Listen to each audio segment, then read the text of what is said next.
Ono RDC wa Kaguta Musevnei tanywa guteese alabudde omukyala Robina Nabbanja awamu ne mukama we Yosete Buhabulwa n'abategeeza nti bw'abalina bannayuganda bonna be balina be bakwata mu bumenyi bw'amateeka era ne basuubiza bannayuganda nti abantu babe babalina abasabye baba producing mu bwangu ddala kubanga wano nno wayinza okuvaawo entabiro ebajja mu bukulembeze bw'eggwanga.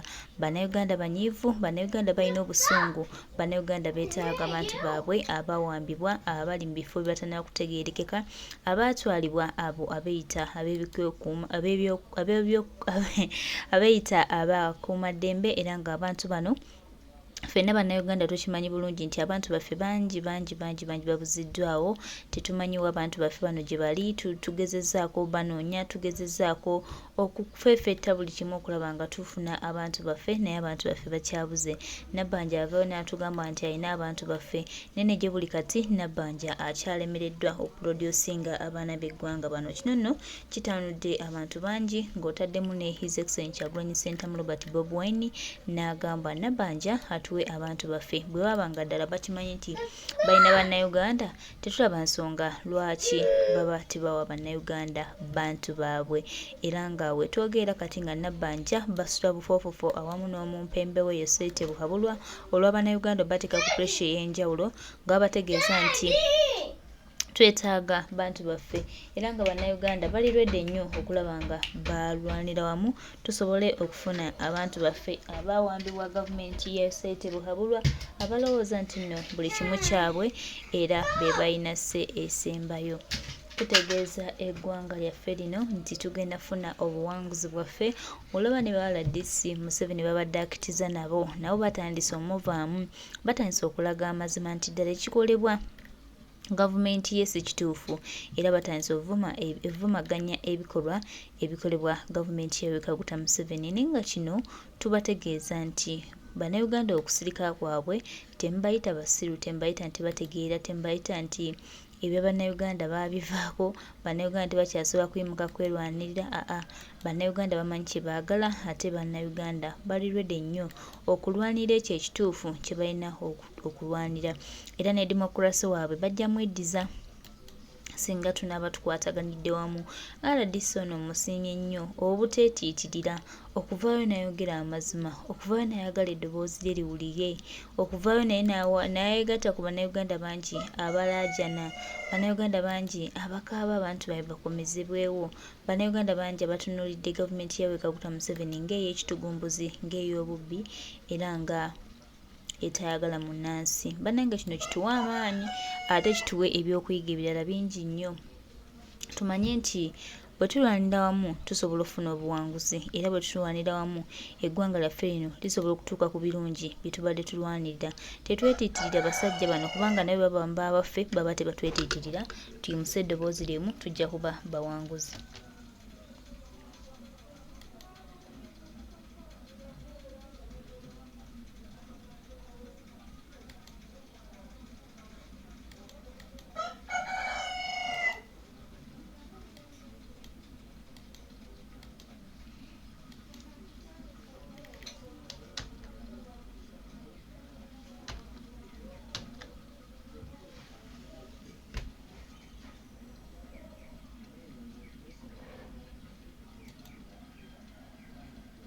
Workers envisaged in the constitution.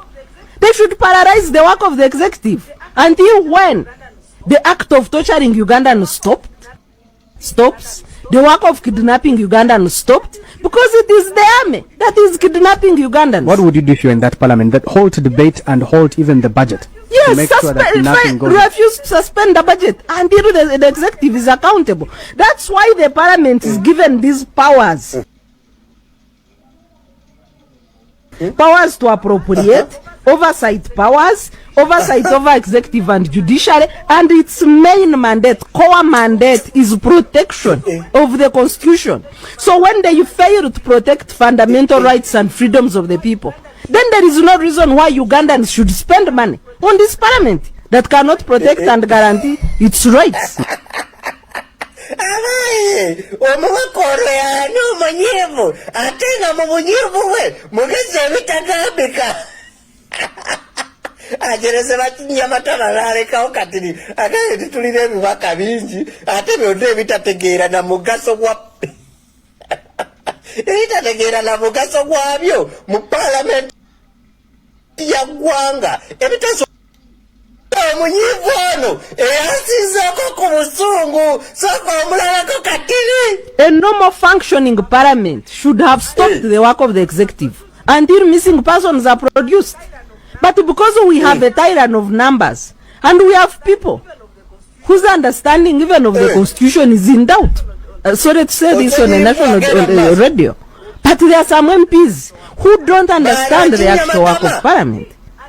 But if they did and they were committed to fulfilling their work as envisaged in the constitution, they should paralyze the work of the executive until when the act of torturing Ugandans stops, the work of kidnapping Ugandans stopped, because it is the army that is kidnapping Ugandans. What would you do if you're in that parliament that halt debate and halt even the budget? Yes, refuse to suspend the budget until the executive is accountable. That's why the parliament is given these powers.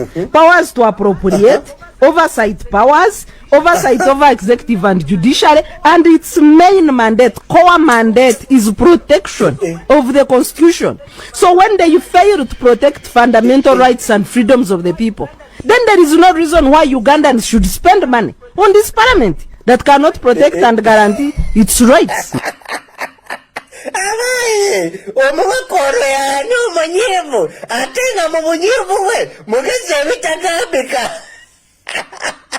ajereze bakinyamata balalekawo kati akaye titulira ebibaka bingi ate byonna ebitategeera na mugaso gwa ebitategeera na mugaso gwabyo mu Parliament ya ggwanga ebitasobola kusanyalaliza ddala mirimu gya executive nga executive ekyakozesebwa okuwamba bannansi okutulugunya bannansi okutta bannansi naye nga mu Parliament abalina amaanyi abalina obuyinza to oversee okulaba okugoberera okulondoola emirimu gya executive okulondoola emirimu gya judiciary okulondoola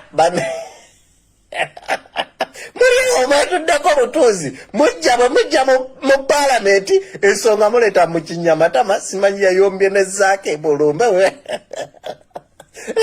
Which kind of member of parliament do we have? Why do we pay them? Why are we still paying those parliamentarians? Lwaki tukyabasasula ssente zaffe? Lwaki tukyabawa ensimbi zaffe nga tebalina na kimu kye basobola kukola ne kigguka? Buli kye bakola kikoma mu kkubo, buli kye bakola tetutegeera kiggwa kitya pakaja kutugamba buwumbi na buwumbi bwa nsimbi simanyi gavumenti n'enjakula wano gavumenti n'enjakula wano. We have never seen a serious action being taken by this parliament. Tetulabangako serious action yonna parliament eno gyevaayo nayo, serious resolution yonna parliament eno gyevaayo nayo. Ne bw'obagamba nti amateeka ga social media abaana mutugayise bagamba ku bintu bino badduka ebisine bajja mu bunje kubanga tebaagala tubigambe ensi. Kakati n'oweebuuza ne Parliament eno erikola wooki mazima ddala n'olabira ddala ng'omukyalo ono baami mukazi mutuufu. Waliwo Parliament etalina makulu ddala wadde n'akatini mu ggwanga Uganda ate nga ye yandibadde yeesigamizibwako ensonga za munnansi, ye yandibadde eyisaamu eddoboozi lyaffe. Naye kakati eddoboozi lyaffe tuliyisa ku social media. Fe abalwanirira ekisaawe, fe abalwanirira obwenkanya, fe abalwanirira okutulugunya eddembe ly'omuntu, fe abalwanirira okubba golodi w'eggwanga, fe Wait, no. What is the role of this parliament in Uganda? Why are we still paying those parliamentarians? Ekyo kibuuzo ekikulu ennyo. Parliament eno yeegendereze. Kosi kyagula kitanakwata buyinza naye agenda kubukwata very soon. Tukyooke tukiyiwe kyo. Tusooke tukiyiwe kyonna. Kakubakiraba mulimu amu abagenda okukola garage mu parliament. Muyinza n'okubaamu abagendo singa chute sikubuulira mazima mulimu abo bakanga they are only by luck they are there only by luck ngewatali mukisa tebandibaddeyo eyo kubanga tebalina kye bakolayo n'amagezi agababeezaayo gennyini omukyala yaani omukyala yaani olooga mugezi ekyo omukyala atadde Parliament ku nninga asusudde akato even the budget. Yes, make sure that nothing goes. Refuse to suspend the budget until the executive is accountable. That's why the Parliament is given these powers.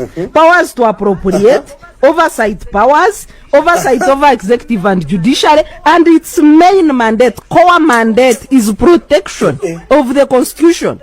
So when they fail to protect fundamental rights and freedoms of the people, then there is no reason why Ugandans should spend money on this Parliament that cannot protect and guarantee its rights.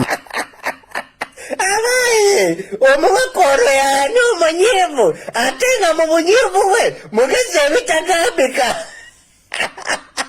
Ajereze bakinyamata balaleka okatiri, akaye titulire ebibaka bingi, ate byonna ebitategeera na mugaso gwa ebitategeera na mugaso gwabyo mu Parliament ya ggwanga ebitasobola kusannyalaliza ddala mirimu gya executive nga executive ekyakozesebwa okuwamba bannansi okutulugunya bannansi okutta bannansi naye nga mu Parliament abalina amaanyi abalina obuyinza to oversee okulaba okugoberera okulondoola emirimu gya executive okulondoola emirimu gya judiciary okulondoola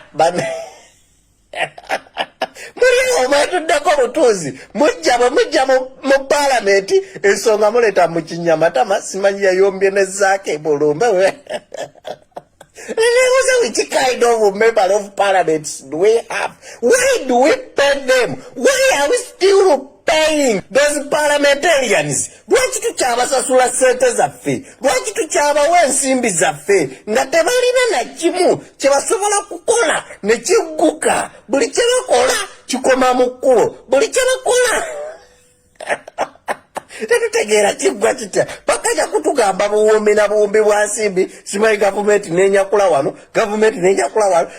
We have never seen a serious action being taken by this Parliament. Tetulabangako serious action yonna Parliament eno gyevaayo nayo serious resolution yonna Parliament eno gyevaayo nayo ne bw'obagamba nti amateeka ga social media abaana mutugayise bagamba ku bintu bino badduka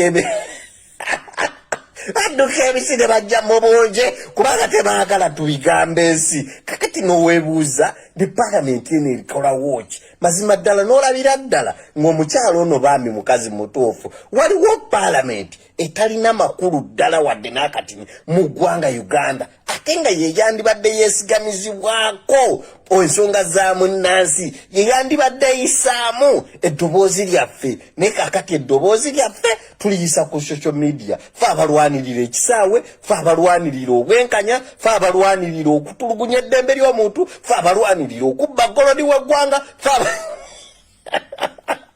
Wait, no. What is the role of this Parliament in Uganda? Why are we still paying those parliamentarians? Ekyo ekibuuzo ekikulu ennyo. Parliament eno yeegendereze.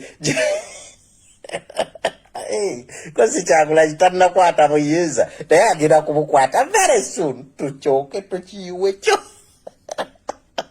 Tusooke tukiyiwe kyonna. Kakubakiraba mulimu amu abagenda okukola garage mu Parliament.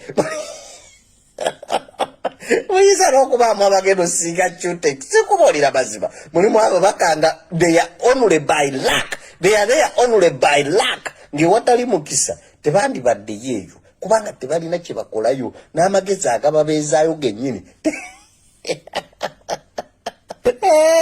omukyala yaani omukyala yaani olooga mugezi ekyo omukyala atadde Parliament ku nninga asusudde akatongole mu ddakiika ng'ebola akakola. Maama tweyanziza tweyanzeege okuyimusa eddoboozi lyo eri abannayuganda bangi abayayaana beebuuza abantu baabwe baliwa, beebuuza ani alina abantu baabwe, beebuuza abantu baabwe babagyewa. Gwe n'ovaayo n'ogamba no, tebagenda kusiba bannayuganda bwe batyo, ffenna tusirike ng'eggwanga. Nange ndi muzadde, nina abaana, sigenda kwetiitirira, kanveeyo nga teddoboozi lyange kuli abannayuganda. Maama tusiimye nnyo, weebale nnyo okuyimusa ddoboozi lyo, era tukusuubiza nti kino ky'okoze kikulu nnyo gye tuli. Kitulaga nti tutambula tugenda mu maaso, era kitulaga nti at least abantu baffe abawambibwa bazzeemu essuubi nti one day one time obwenkanya bugenda kutuukawo, era bannayuganda tugenda kuba nga tufunye obwenkanya bw'abantu baffe abawambiddwa, abantu baffe ababuziddwawo, abantu baffe abali mu makomera ag'enjawulo, abantu baffe abatulugunyiziddwa, abantu baffe ababuliddwako abantu baabwe nga abantu baffe tetumanyi wa gye bali. Ate tulaba nti tutambula tugenda tutuukayo mu kaseera ako akajja mu maaso. Katono katono tugenda kutambula mpola mpola, naye nga tumanyi nti tukutte ekkubo ery'obuwanguzi. Kasita ababaka abasinga batandise okulaba ekintu ekituufu kye tubadde tuyayaanira, era batandise okuzuula nti kaakati ddala amazima ge twogera mazima ddala, kubanga abantu baffe bano bawambibwa gavumenti y'omu mpembe. Munnange tebaakoma okwo kwokka, ne bakwata abantu baffe ne babuzaawo. Tebaakoma ku ekyo kyokka olw'ejjoogo lyabwe lye balina, ne bakwata baganda baffe, mikwano gyaffe, n'okutuuka kati tetumanyiwo abantu baffe gye bali. Ani ayinza okusiriikirira abantu nga bano ng'oggyeko munnayuganda okuyimusa eddoboozi lye n'agamba akamanyiiro ka Museveni ne gavumenti ye kisaawa kakululuzinge, munnayuganda asituke yeerwaneko, ate nga kino kye kigenda tutwala mu buwanguzi bwe tubadde tuyayaanira, era kye kigenda tufuula ab'enjawulo. Tusiimye nnyo yenna agassa eddoboozi lye bannange okulaba nga tugezaako okulwanirira baganda baffe, okulwanirira mikwano gyaffe bonna ababuziddwawo. Gavumenti yatte buhabulwa olw'okuba nti yo erina ebigendererwa byayo. Bannange tubasiimye nnyo, mwebale gatta maloboozi gammwe, mwebale kwagala Uganda, era tubasuubiza nti kakati awo tusimbudde era tugenda kutambula tulabe nga tununula eggwanga lyaffe, nga tetulina kutiisibwatiisibwa, ate era nga tetulina kutya. Bannayuganda ffenna nga twekwasaganyizaamu buli kimu kisoboka, just bino bye batutiisatiisa kuba tebamanyi, naye nga ffe nga abategedde ababirabyeko tulaba nga tuli mu konkona buwanguzi, era nga ssaawa yonna Uganda ejja kuba ekyenjawulo. Kyonna ky'osuubira kigenda kuba mu ffe nga bannansi, ate amaloboozi gaffe g'amaanyi nnyo mu bbendolendo ne tulaba nga twerwanako tusobole okwenuna. Tusiima nnyo maama, tukusiimye nnyo, weebale gatta ddoboozi lyo, nabbanja alina otuwa abantu baffe.